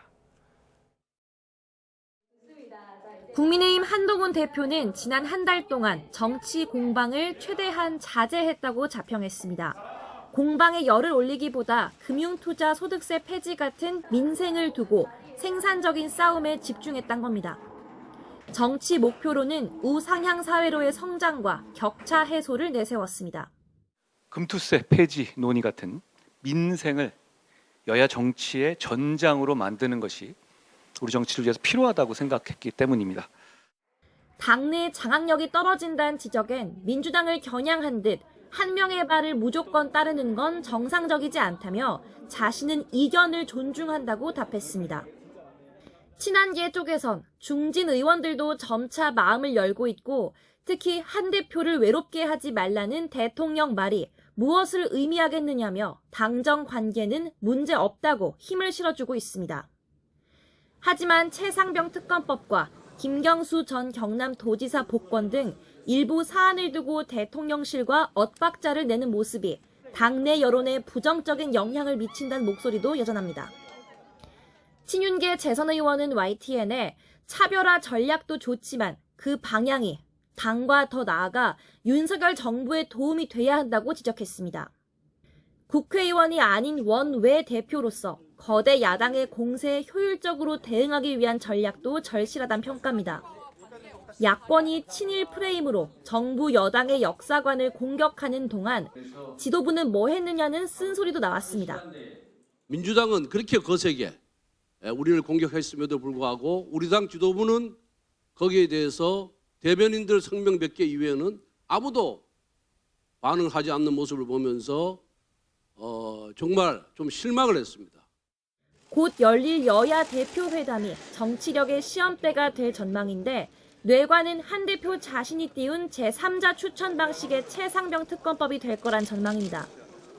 당론은 특검법 반대인데다 민주당은 한 대표 제안을 받겠다며 한 발 물러서는 척 자체 법안 발의를 압박하고 있기 때문입니다. 아직은 한 달밖에 안 됐으니 더 지켜봐야 한다는 게 당내 대체적인 분위기입니다. 한 대표 자신이 내세운 국민 눈높이와 유능함 그리고 외연 확장이라는 취임 일성은 계속 풀어나가야 할 숙제로 보입니다. YTN 김다연입니다. 국민의힘 한동훈 대표는 코로나19 확진 판정을 받고 병원에 입원한 더불어민주당 이재명 대표에게 쾌유를 기원하는 과일 바구니를 보냈습니다. 당 관계자는 YTN에 한 대표 명의로 쾌유를 빈다는 메시지를 담은 과일 바구니를 민주당 대표실을 통해 전달했다고 밝혔습니다. 한 대표는 또 당 행사에서 여야 대표 회담이 11년 만이라고 하는데 정치를 복원해 보려 한다며 이 대표가 쾌차해서 회담을 생산적으로 이끌어내길 기원한다고 말했습니다. 이낙연 전 국무총리는 최근 한 라디오 방송에서 불거진 자신의 정계 은퇴설을 두고 국가의 위기를 외면하지는 않겠다는 뜻을 밝혔습니다. 이 전 총리는 SNS에 일상적으로 벌어지는 정치에 일일이 관여할 수도 없고 관여하지도 않지만 나라의 진로와 운명을 외면할 수 없다고 생각한다며 이같이 적었습니다. 측근인 남평호 전 총리실 민정실장도 이 전 대표가 정계를 은퇴한다는 뉴스는 오보라며 당사자 확인을 거치지 않은 보도에 불과하다고 반박했습니다. 앞서 한 라디오 방송에서는 지난 총선 당시 민주당 공천에서 탈락한 비명계 의원 모임 초일회 소속 김철민 전 의원이 이 전 총리 정계 은퇴를 요청했고 이를 당사자가 수용했다는 주장이 제기됐습니다. 경기 남부 지역에서 핵심 권역 응급의료센터로 꼽히는 수원 아주대병원 응급실의 전문의 가운데 절반이 사표를 낸 것으로 파악됐습니다. 정부는 여전히 정원보다 많은 인원이 근무하고 있다고 설명했지만 전국의 응급실 상황을 지나치게 낙관적으로 보고 있다는 비판도 나옵니다. 김주영 기자가 보도합니다. 전공의 공백 사태가 이어지는 가운데 대형 종합병원인 수원 아주대병원의 응급실 운영에 비상등이 켜졌습니다. 성인 대상 응급실에서 근무하던 전문의 14명 가운데 절반이 사표를 낸 겁니다. 이 가운데 3명은 사직 처리됐고 나머지 4명에 대해선 병원 측이 복귀를 설득하고 있습니다. 병원 측은 아직 응급실 운영 축소가 결정되지는 않았다며 4명의 사표가 어떻게 처리되느냐에 따라 달라질 것이라고 밝혔습니다. 최근 충북대병원이 한때 응급실 문을 닫고 다른 종합병원에서도 운영을 단축하는 등 지방 곳곳에서 벌어지는 응급실 운영난이 수도권에서도 발생한 겁니다. 이에 대해 복지부는 현재 아주대병원 응급실에 11명이 근무하고 있어 권역 응급의료센터의 법적 인력 기준인 5명보다 많다고 설명했습니다. 또 충북대병원 등 다른 응급실들도 운영이 정상화됐다며 별다른 문제가 없다고 덧붙였습니다.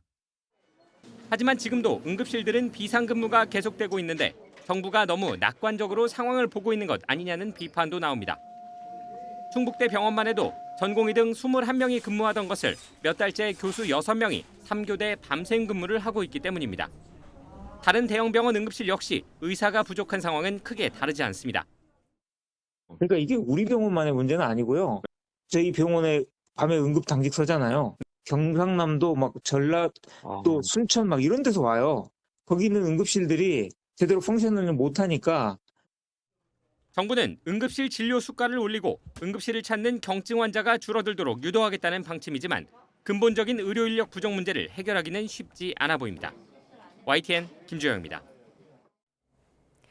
대한의사협회 이면택 회장이 치료를 위해 병원 응급실을 찾았지만 모두 거절당했다는 김종인 전 국민의힘 비상대책위원장의 사례를 SNS에 게시했습니다.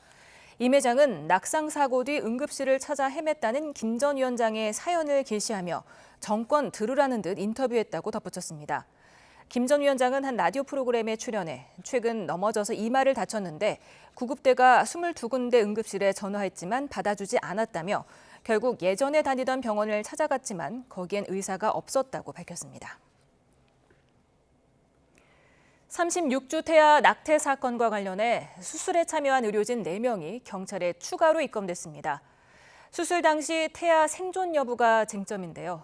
집도의가 발급한 사상증명서에는 자연사산으로 표시된 걸로 확인됐습니다. 임혜진 기자가 보도합니다. 36주 태아 낙태 사건을 수사하는 경찰이 수술에 참여한 마취 전문의와 의료 보조인 3명을 살인방조 혐의로 추가로 입건했습니다. 수술에는 기존에 알려진 병원장을 포함해 5명의 의료진이 참여한 것으로 조사됐는데 마취인은 이 병원 소속은 아닌 것으로 파악됐습니다. 의료진을 추가 입건하면서 병원장과 낙태 수술을 받았다며 영상을 올린 유튜버까지 사건 관련 피의자는 모두 6명으로 늘었습니다. 경찰은 지난 21일부터 이틀 동안 추가로 입건한 의료진을 불러 조사했다고 밝혔습니다. 또 병원장과 유튜버에 대해서는 살인 혐의를 적용해 조사를 이어가고 있는데 병원장에게는 수술실에 CCTV가 없었던 것과 관련해 의료법 위반 혐의를 추가로 적용했습니다. 앞서 2차례 경찰 조사에서 유튜버는 낙태 사실을 인정한 가운데 태아가 살아있었는지가 수사의 쟁점이 되는 상황. 병원장은 태아가 태어날 때 이미 숨져 있었다고 주장하는 것으로 알려졌습니다. 경찰은 이달 초에 이어 지난 19일 병원을 압수수색해 태아의 화장 증명서와 사산 증명서 등 관련 자료를 확보했는데 두 서류 모두 위조된 것은 아니라고 밝혔습니다. 또 집도의가 발급한 사산 증명서에는 자연사산이라고 적혀 있는 것으로 확인됐습니다. 다만 경찰은 태아가 실제로 숨진 채 태어났는지는 수사를 통해 밝혀야 한다고 강조했습니다. 경찰은 또 유튜버가 수술 전 진료받은 지방 소재 병원 2곳에서 관련 자료와 의료진 진술을 확보하는 등 수사에 박차를 가하고 있습니다. 또 압수한 의료진의 휴대전화 포렌식 등 압수물 분석을 마치는 대로 병원장도 소환해 조사하겠다는 방침입니다. YTN 임혜진입니다.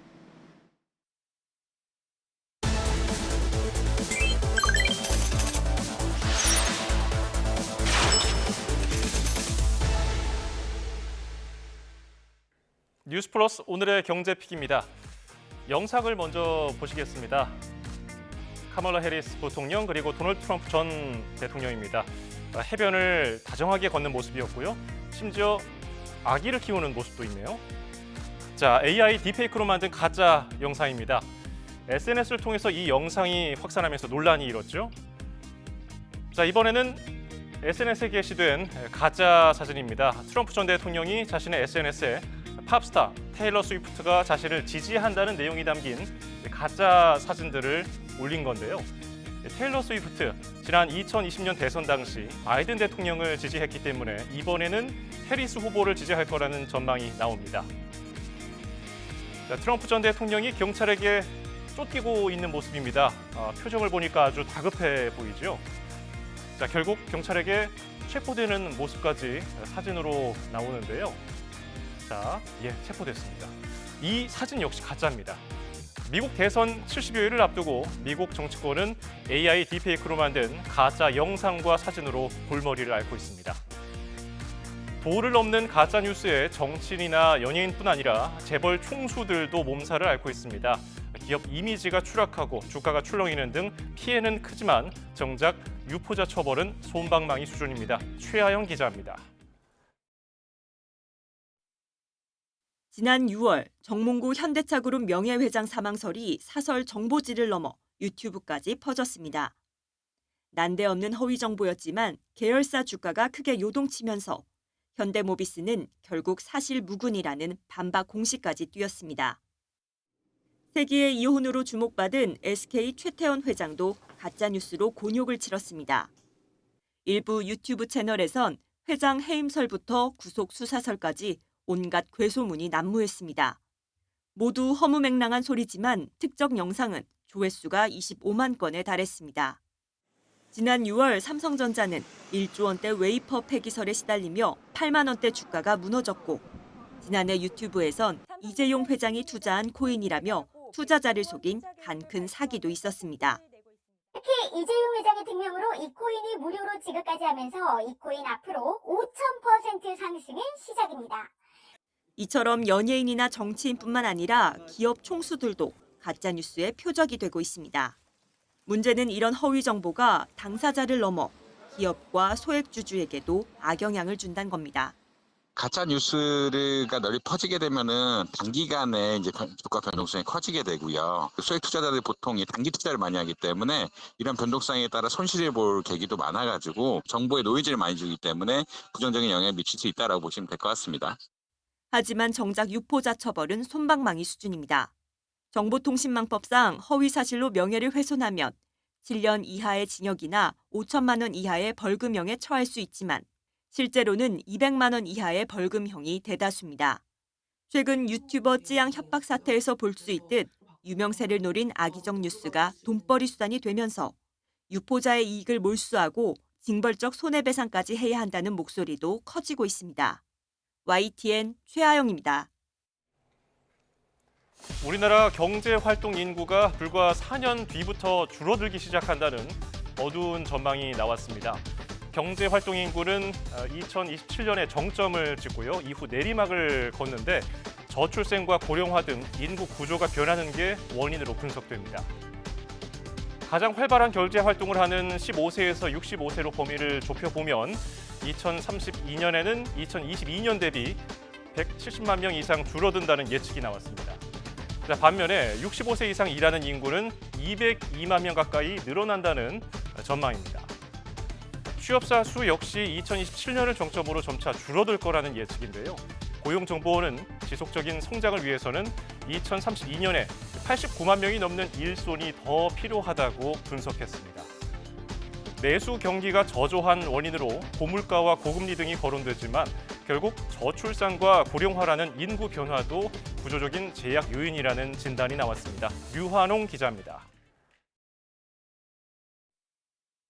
한국은행이 전망한 올해 경상수지 흑자액은 지난해의 2배가 넘는 730억 달러입니다. 지난해 하반기부터 살아난 반도체와 IT 중심의 수출 호조세 덕분입니다. 반면 장기간 고금리에다 고물가 등의 영향으로 내수는 부진한 모습입니다. 기업들은 설비 투자를 늦추고 있고 소비자들은 쉽사리 지갑을 열지 않으면서 내수 회복 속도는 연초 전망보다 더딜 것으로 예측됐습니다. 특히 사회적 문제인 저출산 고령화라는 인구 변화까지 소비 회복의 발목을 잡는 구조적 요인이라고 한은은 진단했습니다. 20대부터 40대까지의 고용은 줄어들고 있는데 그 고용 줄어들고 있는 것이 뭐 해고가 늘어나서 이렇게 줄어드는 것이 아니라 인구가 줄어들어서 줄어들고 있습니다. 그런데 소비를 보면 20대, 40대 이쪽이 소비가 더 크고 고령층은 특히 또 고령을 대비해서 지금 60대 이쪽은 지금 저축을 하고 좀 느리는 그런 추세이기 때문에 전체 인구에서 60대 이상이 차지하는 비중이 커지고 있지만 노후 준비 부족으로 소비 성향은 갈수록 줄고 있고 15세 미만 인구가 줄면서 유소년과 관련된 학원 문화용품 등 소비도 감소 추세를 나타내고 있습니다. 다행히 물가 상승률이 지난 4월부터 2%대 안정세를 나타내는 점은 하반기 민간 소비 회복에 도움이 될 것으로 전망됐습니다. 지난 상반기 때 좀 그 소비가 좀 부진했던 원인 중에 하나가 크게 제약됐던 원인 중에 하나가 물가 수준이 높았던 거거든요. 특히 생필품 가격이. 그래서 그런 부분이 이제 많이 둔화되니까. 또한 기업들의 실적 개선에 따라 하반기 가계소득이 개선될 여지도 있는 것으로 분석됐습니다. 다만 수도권 집값 상승에 따른 가계대출 급증은 가뜩이나 움츠러든 민간 소비 여력을 더 낮추는 제약 요인이 될 것으로 보입니다. YTN 유환홍입니다. 큰 시세 차익이 예상돼 이른바 로또 청약으로 불린 서울 반포동 레미안 원펜타스에서 당첨 취소나 포기 사례가 많이 나왔습니다. 레미안 원펜타스가 계약을 마감한 결과 부적격이나 당첨 포기 등으로 나온 물량이 일반 분양 전체 가구 수 292가구 가운데 17%인 50가구로 집계됐습니다. 하지만 서류 검토 결과 부적격으로 당첨이 취소되거나 자금 조달이 어려워서 스스로 당첨을 포기하는 사례가 잇따르며 잔여 물량이 많이 나온 것으로 보입니다.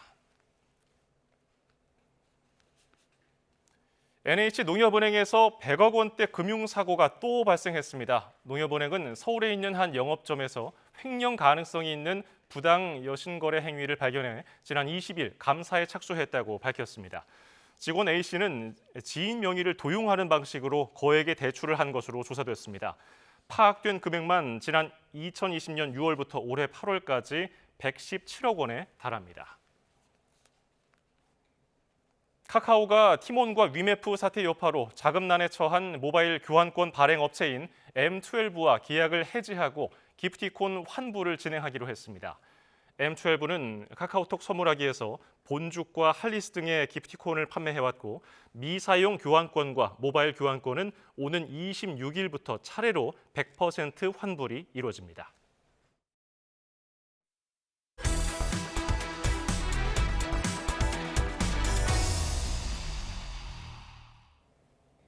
어제 저녁 7시 40분쯤 경기 부천시 중동에 있는 호텔에서 큰 불이 나 7명이 숨지고 12명이 다쳤습니다. 처음 불이 난 객실에서는 타는 냄새가 새어나왔다고 하는데요. 정확한 화재 원인을 조사하기 위해 합동 감식이 진행됐습니다. 김희영 기자의 보도입니다. 노란 통제선 너머에 불을 끄기 위해 쏟아졌던 물이 흥건히 남아 있습니다. 곳곳엔 깨진 유리창도 보입니다. 해가 뜨자 간밤의 아수라장 모습은 더 선명해졌습니다. 호텔 앞에는 화재 당시 투숙객 2명이 뛰어내렸다가 숨진 에어매트가 설치됐던 흔적도 남아 있습니다.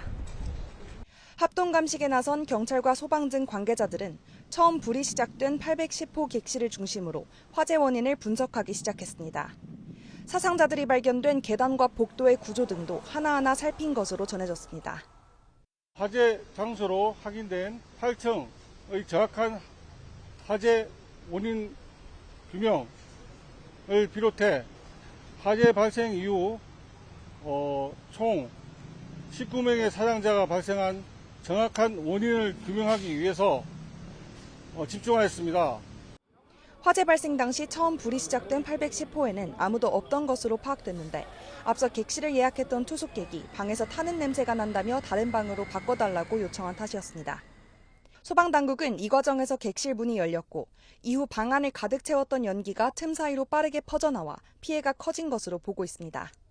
810호 안에선 누전 같은 전기적 요인으로 불이 났을 것으로 추정됩니다. 계절 특성상 에어컨이 문제였을 가능성에 무게가 실렸습니다. 장소는 아마도 전기적인 요인이 가장 유력할 것으로 보고 있고 경찰은 전담 수사본부를 꾸린 뒤 호텔 관계자뿐만 아니라 투숙객 등을 상대로 조사에 착수했습니다. 현장 감식 결과를 바탕으로 주변 CCTV 영상과 목격자 진술까지 종합해 정확한 사고 원인을 밝히는 데 주력한다는 계획입니다. YTN 김이영입니다. 갑작스런 사고로 소중한 가족을 잃은 이들은 답답하고 애통한 마음을 숨기지 못했는데요. 유족들의 목소리 신규혜 기자가 전합니다. 28살 김다나 씨는 부모님께 다정한 딸이었습니다. 어머니는 며칠 전 아버지 생일에 다나 씨가 보낸 축하 메시지를 보면 지금이라도 딸과 이야기를 나눌 수 있을 것만 같습니다. 하지만 불이 난 호텔에 묵었던 다나 씨는 이제 엄마의 부름에 답할 수 없습니다. 불이 시작된 8층의 다른 객실에 묵었는데 연기가 빠르게 퍼지는 바람에 대피할 시간조차 없었습니다. 객실에 고립됐던 그때 다나 씨가 마지막으로 찾은 건 엄마였습니다.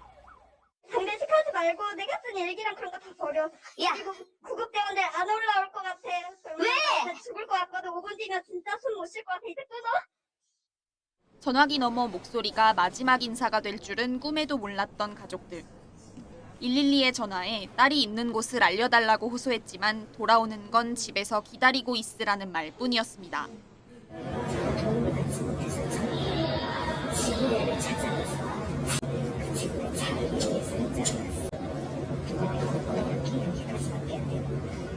가족들은 혹시라도 딸이 전화를 받으면 연기를 마시게 될까봐 전화도 걸지 않고 호텔 밖에서 딸을 기다렸습니다. 불이 꺼지면 무사히 나온 딸과 마주하기를 기대했지만 결국 안타까운 소식을 마주했습니다. 가족들은 딸의 마지막 가는 길이라도 외롭지 않게 해주고 싶지만 휴대전화를 찾지 못해 애가 탑니다.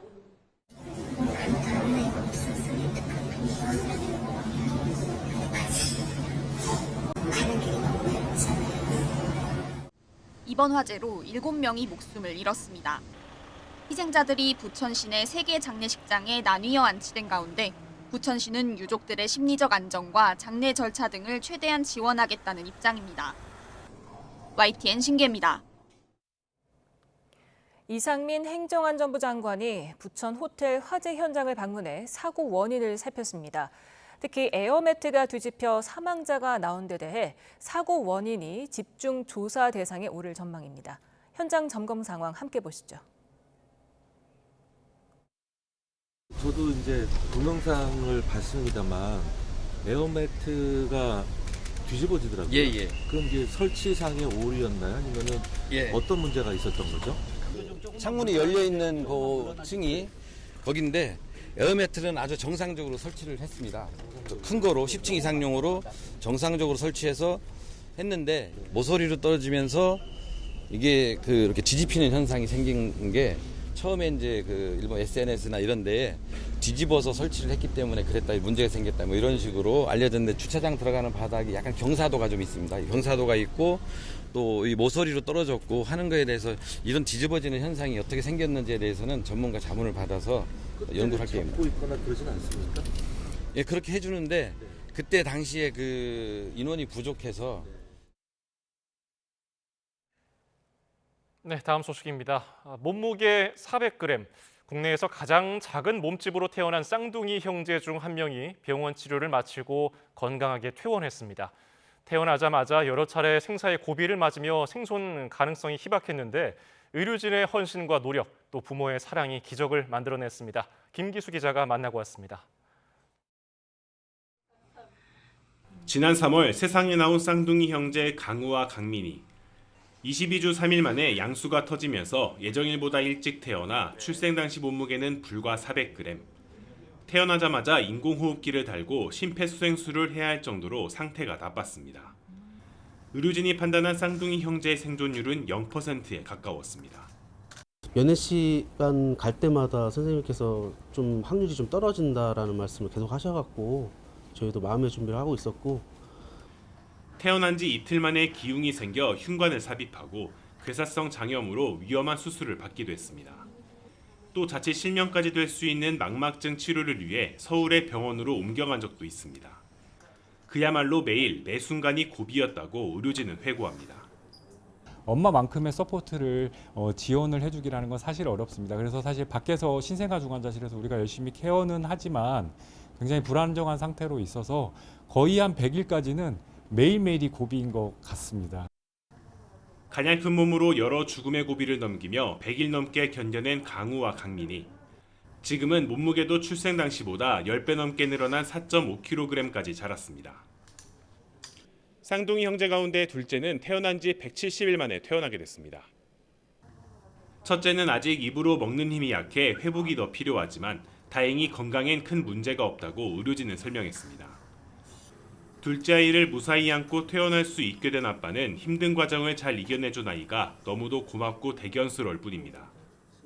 부모의 마음으로 아이를 보살펴준 의료진에게 감사 인사도 잊지 않습니다. 또 위로도 많이 해주시고 해서 저희가 한 2달 동안 굉장히 좀 힘들었던 부분들이 있지만 교수님들이 너무너무 잘해주셨고 또 간호사분들이 너무 애정 어리게 바라봐 주시기도 하고 또 얘기도 많이 해주시고 해서 너무너무 감사드립니다. 면회 때마다 사랑한다는 말을 가장 많이 해줬다는 강우 강민이 아빠. 가장 작은 몸집으로 태어난 쌍둥이를 품 안으로 돌려준 기적, 의료진의 헌신과 부모의 사랑이 맺은 열매입니다. YTN 김기수입니다. 서울의 랜드마크인 남산 서울타워에 10m 크기 대형 벨리곰이 등장했습니다. 롯데 홈쇼핑은 다음 달 1일까지 외국인과 청년층이 많이 찾는 서울타워에 초대형 벨리곰을 전시하고 라이프스타일 브랜드와 협업한 임시 매장을 운영합니다. 롯데 홈쇼핑은 다음 달에는 롯데 프리미엄 아울렛 파주점에서 전시를 이어갈 예정입니다.